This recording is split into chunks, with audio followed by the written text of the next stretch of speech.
Good morning! Another day, another vlog. Bago timing. Tuwa ako kasi kasama ko dito na mapahiling sa akin.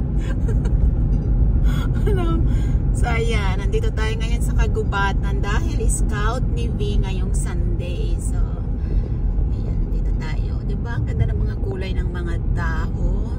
Ito yung mga nagpapag-good vibes sa atin. Charot. So ayan, diba? Sa mga mahilig dyan sa ano, mga ganitong ganap. So ayan, ito yung aming ganap pag Sunday. Si V, Scout kami. So ito ngayon ang weather ngayon dito.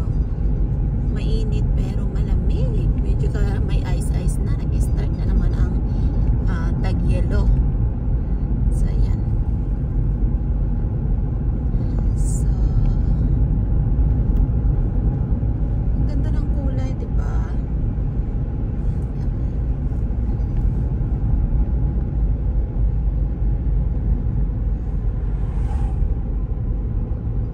So update ako mamaya na naman.